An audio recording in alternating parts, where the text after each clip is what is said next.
first driver to win 3 consecutive Daytona 500s, and Bubba Wallace. I believe Brand Jordan is giving him a car to win. He just has to stay out of harm's way and give himself a chance late in the race, Skip. I like Bubba Wallace in the Brand Jordan car. And you just had Bubba on your podcast. I did. Right? I did. You did. I did. Really interesting. Had Daryl Watt. I'll be Bubba. He's the only girlfriend is allowed to call him Daryl. Okay. Okay. Good to know. Good to know for all of us. I'm looking forward to it. I was there in 2015, and it's like nothing else to see it live. So thank you for the treats. I'm going to be enjoying my chocolates, and I got to get to some breaking news because J.J. Watt is no longer a Texan. In a video he released on Twitter this morning, Watt says he sat down with the McNair family, asked for his release, and they've mutually agreed to part ways. Watt thanked the city of Houston, but added, quote, "I'm excited and looking forward to a new opportunity."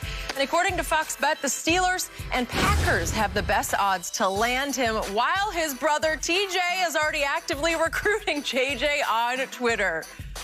Wow, Shannon, how much can he help another team? This is big news. That's a very interesting question, Skip, because I think the injuries over the last couple of years have kind of robbed JJ of his explosiveness because he was as good as we had in the league. He was being Aaron Donald before Aaron Donald burst onto the scene. And so last year he had 5 sacks in 16 games, Skip, and it was with he played a full season. But that was the first time in like 2 years of the last 5 that he's played over half the seasons. Torn pec in 2019, tibial plateau fracture in 2017, 2 back surgeries in 2016, Skip. You see a lot of lower stuff going on, which makes a defensive lineman explosive.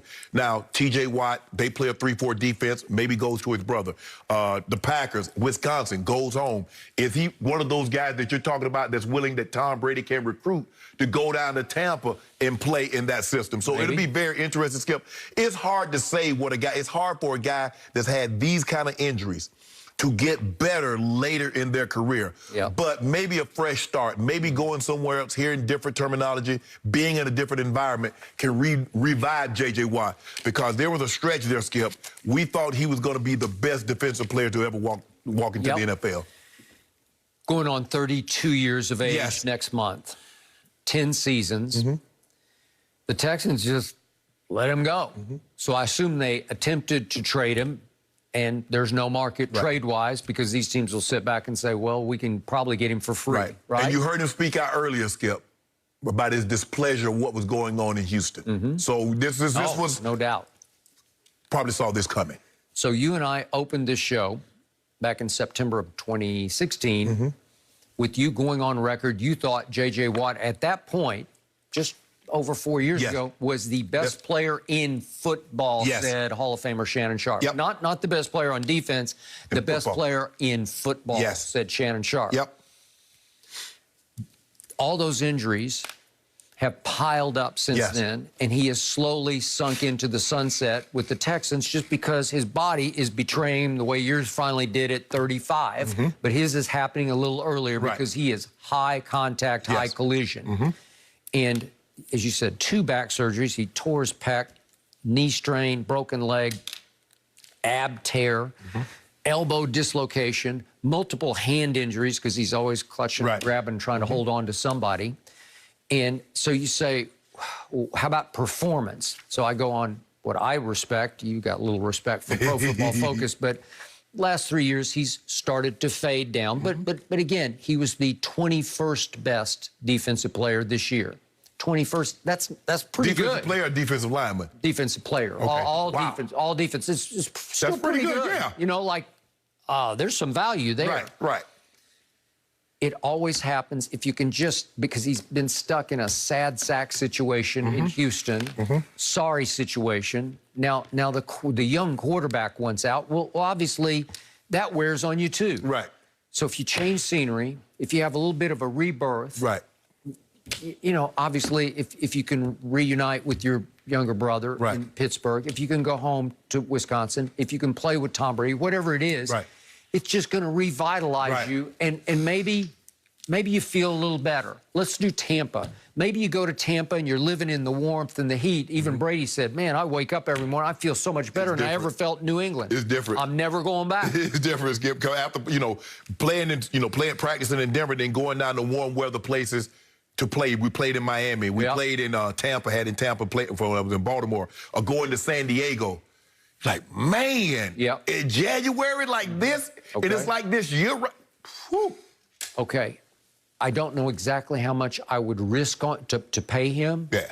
But I think he has high value for a year or two, where you could get Sue value out of him the way the Bucks did, because Sue still is playing at a fairly high level. He's not what he was coming out of Nebraska. Right.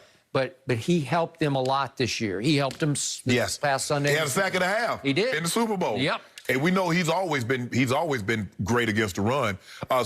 But Skip, like I said, these injuries, I think as the injuries started to mount, you saw JJ production start to wane. Yep. And I think some of that had to do with his training. And I think he had to change up the way he's training. And that's the hardest thing to get, Skip, is that when you're an elite athlete and you're young, you can train not only with intensity, but with volume. Yep. The hardest thing that I had to understand to back away, Skip, I couldn't do the volume. I couldn't do the 10 to 15 to 20, 200-meter sprints. But I couldn't get that through my head until I started pulling hamstrings. I started pulling groins, and I started pulling quads. And I went, my trainer was in Shannon. You can't run at 25. I mean, at 30, at 33, like you did at 25. Nope. So stop trying it. Don't do hard. Do smarter. And so I think that's what JJ is going to have to. You can't do 1,000-pound tire flips, JJ. You can't be squatting 650 pounds on your back, JJ. It's a different game now. You got to train smarter, bro.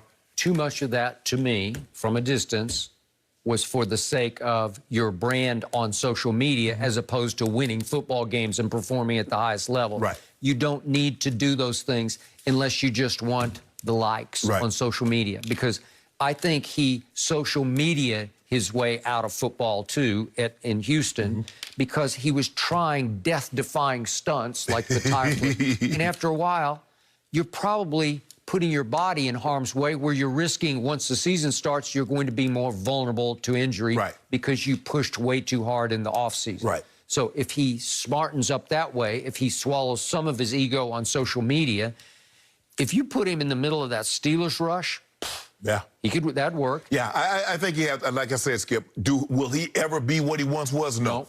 But I think he can get, like you said, I believe he can give you great value. I think he can get you somewhere between 5 and 8 sacks in a season. He could. Given a great situation. Hey, if you put him between the Smiths in Green Bay, sure, that would work. Yeah.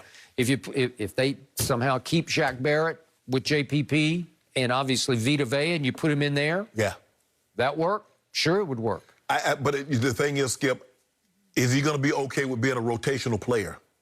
That's another thing that you have to ask a guy, Skip. He's been an every down player.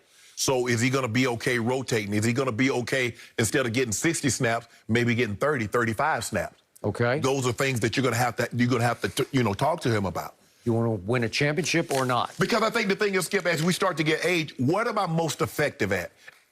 Yeah, you can play 60, but are you going to be impactful at those 60? I'd rather for you be impactful at 30, 35 plays as opposed to just being out there to say, well, I'm playing. Man, he playing every snap. He's still playing every snap. But are you impactful? Are you making a difference on those snaps? And I think sometimes, Skip, as great players, as we start to age, we lose sight of that. It's just more important to be out on the field. Now, as I start to get older, Mike said, look, I don't need you for 65 plays. I need you for 40 great plays. Okay.